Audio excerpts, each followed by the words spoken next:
Y bien, amigos televidentes, el Hospital La Cruz y la Administración Municipal de Puerto Berrío presentan su programa Salud Pública, hoy en Hospital La Cruz en su hogar. Les damos la bienvenida a ustedes porque se están tratando temas muy interesantes cada 8 días. Permanentemente se están tratando temas para todas las familias del municipio de Puerto Berrío. Hoy vamos a hablar de algo muy interesante que es la diabetes y la hipertensión arterial. La doctora María Cristina Reigosa nos va a tocar estos dos temas que son de mucho interés para ustedes allá en sus casas. Les damos la bienvenida pues a su programa, el Hospital La Cruz en su hogar. Un saludo muy cordial a todos los televidentes que nos están escuchando nuevamente. Vamos a hablar entonces un poquito acerca de enfermedades que son importantes, que debemos conocer y que nos pueden atacar en cualquier momento a cualquiera de nosotros. Vamos a hablar entonces de la hipertensión arterial. Vamos a mirar primero qué es la hipertensión arterial. Esta enfermedad está causada por un aumento de la presión de la sangre dentro de las arterias, debido a que las arterias se endurecen, no son elásticas, y entonces la sangre circula por ellas con dificultad debido a esta dureza de las arterias.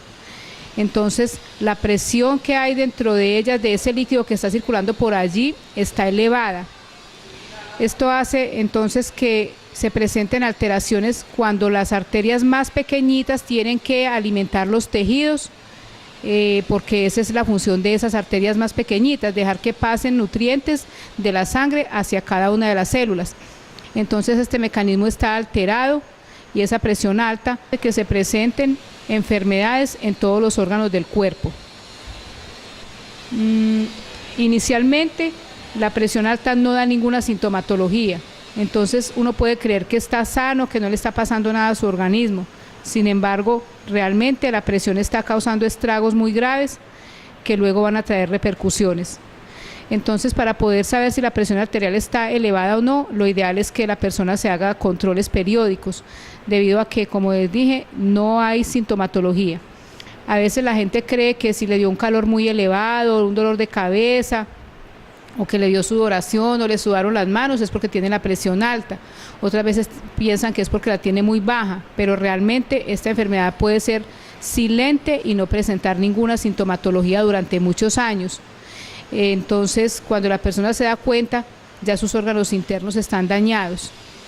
Cuando no nos damos cuenta que esta presión está elevada, entonces puede ocurrir súbitamente una alteración que puede llegar a ser incluso mortal, como un infarto del miocardio o como un derrame cerebral, ¿sí?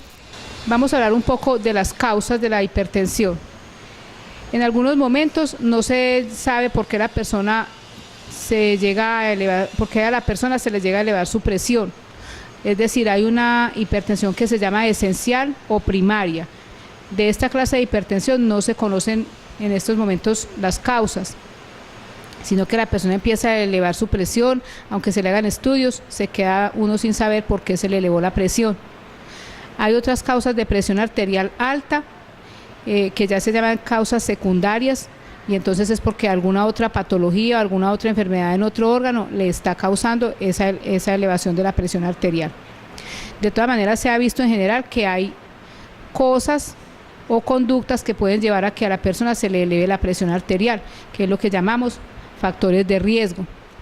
Entonces, entre esos factores de riesgo se han discriminado los siguientes. La persona que tiene un consumo muy elevado de sal puede presentar una hipertensión arterial. Personas con sedentarismo, personas con obesidad, personas que acostumbran a comer muchas grasas de origen animal, como el pellejito del pollo, como los chicharrones, la grasa que sale de la carne. Entonces esos gorditos que muchas veces comemos y que a veces nos gustan, son muy dañinos, no podemos comerlos como con la libertad que desearíamos. Lo mejor es que no lo hagamos, o que si lo hacemos sea una cosa eventual. Otra causa de la presión arterial alta se ha visto también que es la herencia, es decir, personas que tienen padres, por ejemplo, o abuelos con la presión arterial alta, y más si son tanto familiares maternos como paternos, tienden a que también ellos presenten la presión arterial elevada en su vida, en algún momento de su vida empiezan a sufrir de esta enfermedad. También las personas de raza negra, ellos tienen mayor propensión a tener la presión arterial elevada, y cuando la presentan es una presión arterial mucho más elevada que en las otras personas y con un pronóstico mucho más grave, por lo cual tienen que tener mucho más cuidado si se les hace este diagnóstico y ser mucho más acuciosos con su tratamiento, porque las consecuencias en ellos pueden llegar a ser mucho más graves que en la persona que no es de esta raza. En realidad no se sabe hasta ahora cuál es el motivo. Se ha visto también que el sexo está ligado a la hipertensión. ¿En qué sentido? En que los hombres son más propensos a tener la presión arterial elevada que las mujeres.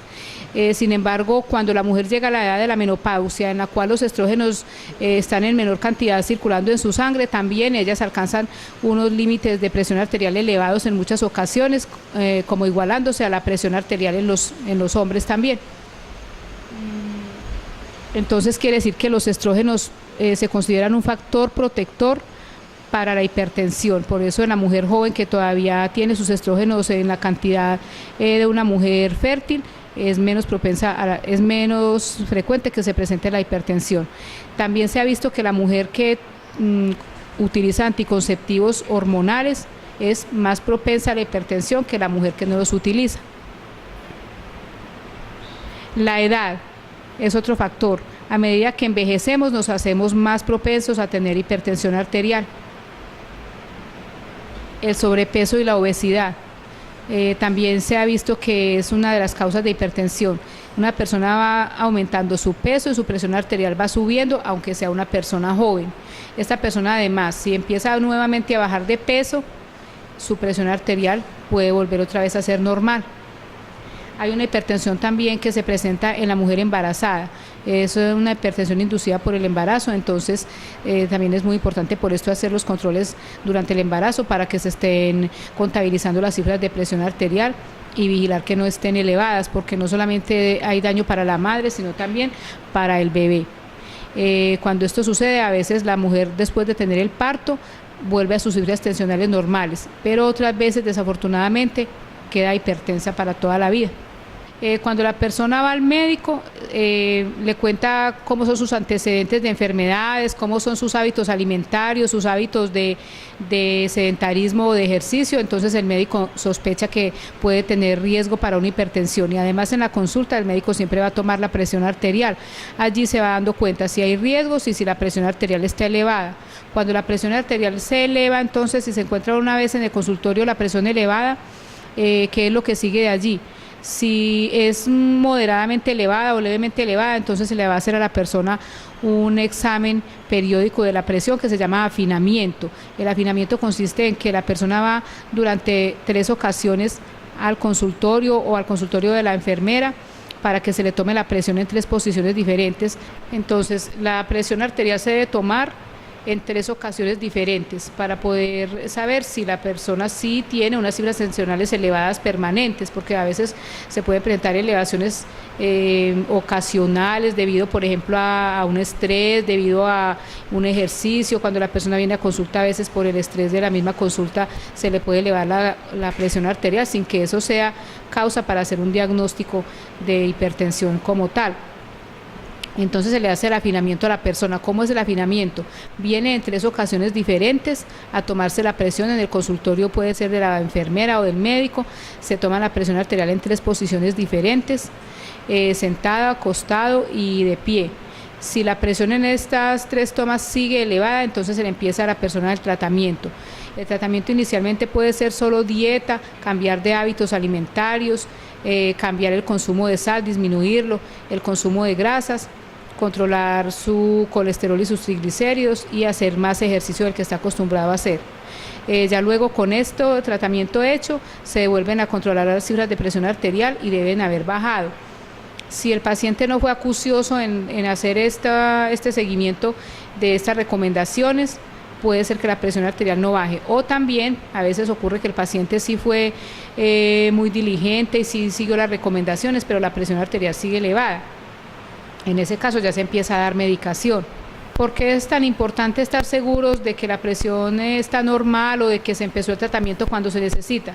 Porque la presión arterial elevada va a causar unas alteraciones, como les decía ahora, muy graves en el cuerpo, que pueden llevar a un infarto del miocardio, pueden llevar a una alteración al nivel del cerebro con lo que llamamos derrame cerebral, que es una hemorragia que se presenta pues a nivel del cerebro con consecuencias muy graves. También puede causar alteraciones en la retina con pérdida de la visión y alteraciones en los riñones. Sin embargo, todos los órganos del cuerpo están sufriendo. Lo que pasa es que estos órganos que he mencionado son pues, los que nos van a causar mayor problema si se nos dañan, pero las alteraciones en realidad son en todo el cuerpo. Que no estén comiendo o no estemos comiendo tantas cosas que llamamos comida chatarra, porque toda esta comida tiene aditivos y cosas que le aplican o que le agregan para que no se dañe, no se descomponga, como por ejemplo las carnes frías o por ejemplo las papitas que venden en bolsas que son con diferentes sabores. Estos sabores todos son artificiales, no son naturales. Todo esto puede causar alteraciones de la presión y puede incluso, aunque no haya hipertensión, causar alteraciones de los riñones severas, causar falla renal. Otra cosa muy importante es el ejercicio. Siempre que una persona aumenta su ejercicio, se dice que su reloj biológico se detiene o hasta retrocede, ¿no? Entonces el ejercicio es muy importante para que las arterias permanezcan jóvenes y no se produzca la hipertensión arterial. Es muy importante también tener una vida tranquila. El estrés también es causa muy importante de que la presión arterial se eleve. Entonces es importante que nos acordemos que vivir en paz y en tranquilidad es parte de la salud y de la felicidad. Entonces nos vamos dando cuenta allí que vivir infelices también nos puede causar daño en nuestro cuerpo y subirnos la presión arterial. También se recomienda disminuir el consumo de alcohol en los que consumen mucho alcohol. No es que no se pueda consumir, ¿no? El licor está hecho pues para alegrarnos la vida también, pero todo exceso es dañino. En cambio las conductas moderadas siempre son buenas y saludables. Entonces el consumo del alcohol que sea muy moderado para que así lo podamos disfrutar y no nos cause daño al cuerpo. También el tabaco, sí es muy dañino, no se recomienda consumir ninguna cantidad de tabaco porque toda vez que lo consumimos nos va a causar daño en nuestro cuerpo, en nuestras arterias, en nuestro cerebro. Y como les dije antes, también disminuir el consumo de la sal. Continuamos la información hablando un poco de la diabetes mellitus. Es también una enfermedad crónica que llega a ser muy incapacitante, que llega a causar grandes estragos en el cuerpo de la persona. La diabetes mellitus se presenta de dos formas. Está clasificada así: diabetes mellitus 1, diabetes mellitus 2. La diabetes mellitus 1, ¿qué es la diabetes mellitus? Es lo que generalmente las personas llaman azúcar en la sangre. ¿Por qué le llaman así? Porque los niveles de azúcar que están circulando dentro de las arterias y venas está elevada. Entonces este azúcar, la función que tiene es alimentar a las células, a todas las células del cuerpo y sobre todo a las neuronas en el cerebro. Pero en lugar de pasar de la circulación, continuamos esta información con la enfermedad que llamamos diabetes mellitus. ¿Qué es la diabetes mellitus? Generalmente las personas la llaman azúcar en la sangre. ¿Por qué es azúcar en la sangre? Realmente porque sí están elevados los niveles de azúcar circulantes dentro de las arterias y las venas. ¿Por qué ocurre esto? Porque en lugar de esa azúcar poder salir de las arterias hacia los tejidos y hacia las células para alimentarlas, se queda circulando en la sangre. ¿Por qué ocurre esto? Porque una hormona que es la insulina, que es la que abre como unas puertecitas en las células para que esa azúcar entre a alimentarlas, entonces está fallando y no puede abrirse como esas compuertas y el azúcar permanece en la sangre y no puede entrar a las células. Entonces las células están con hambre, pero el alimento de ellas, que es el azúcar, se queda dentro de las venas y arterias y no puede pasar a ellas para alimentarlas. Entonces pasan dos daños al mismo tiempo. Las celulitas están con hambre y se están muriendo de hambre, mientras que esa azúcar elevada en las arterias también hace daños en todos los órganos por estar así elevada. ¿Por qué se presenta esta enfermedad? Como decía, entonces hay una alteración en la hormona insulina que no puede llegar hacia las celulitas para abrir las compuertas. Algunas veces esto, otras veces es que la insulina se deja de producir. La insulina se produce en el páncreas, entonces el páncreas deja de producir la insulina porque sus celulitas se van dañando. Existen dos tipos de diabetes, una llamada tipo 1 y la otra llamada tipo 2. La tipo 1 es la que da a las personas jóvenes, muchas veces desde la infancia. y la tipo 2 dada a las personas ya adultas. Hay factores de riesgo para que se presente esta enfermedad.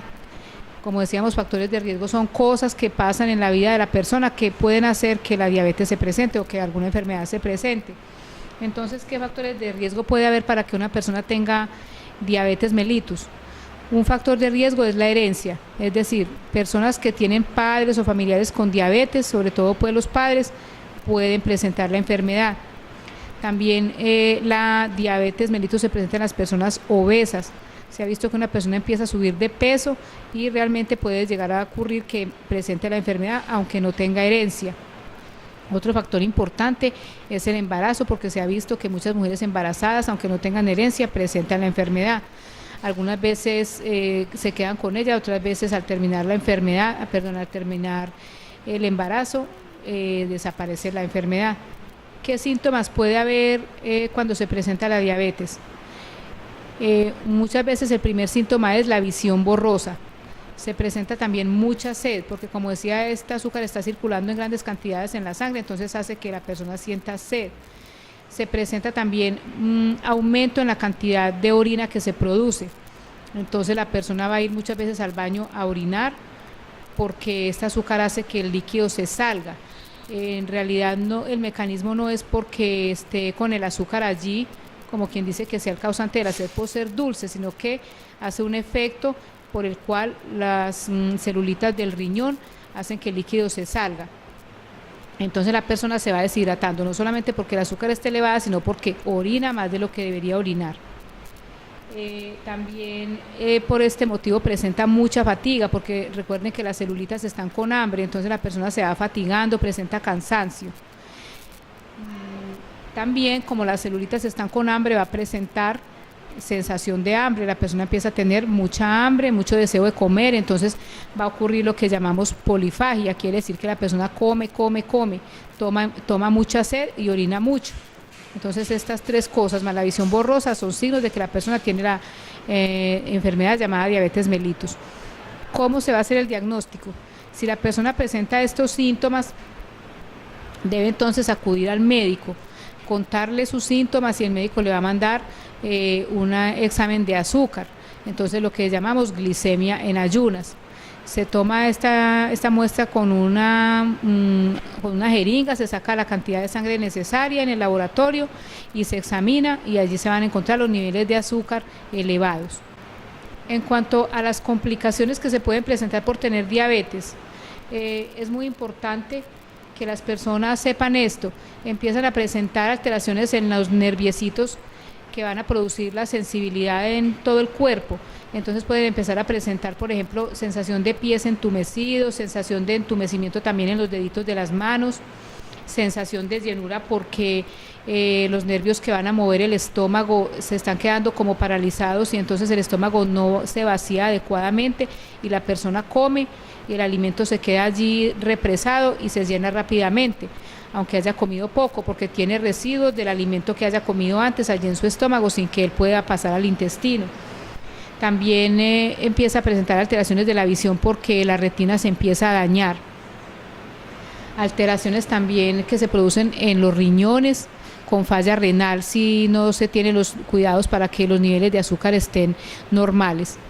Alteraciones neurológicas, alteraciones a nivel del sistema nervioso central, porque las neuronas se van dañando debido a esta hambre que están sufriendo. Todas estas alteraciones se van a retrasar o a veces no se van a presentar si la persona se trata adecuadamente la diabetes, si obedece las indicaciones del médico, si cambia su dieta, cambia sus hábitos alimentarios y su ejercicio, y en este caso las consecuencias de la diabetes van a aparecer más tardíamente o muchas veces incluso no van a aparecer. ¿Cuáles son las cosas que el paciente debe hacer para minimizar estas alteraciones? Entonces, tener cuidado con la dieta debe ser muy baja en azúcares y en carbohidratos. Carbohidratos los van a encontrar en las cosas que tienen harinas, en las cosas de panadería sobre todo. Entonces debe ser pues una dieta libre de estos alimentos, también libre de azúcares, de cosas por ejemplo como las gaseosas, los jugos de cajita, los jugos que vienen envasados que no son naturales. Mejor tomar entonces los jugos naturales que se hacen en la casa con baja azúcar o con ningún azúcar. Otra cosa importante es que se apliquen la droga que se tengan que aplicar, ya sea la insulina o ya sea las tabletas que se van a mandar para bajar los niveles de azúcar en la sangre. Hacerse las revisiones periódicas con el médico, deben ser mensuales. También aumentar el ejercicio. Cuando se aumente el ejercicio, cuando hay todavía células buenas en el páncreas, ese ejercicio va a hacer que esas celulitas que quedan buenas produzcan más insulina.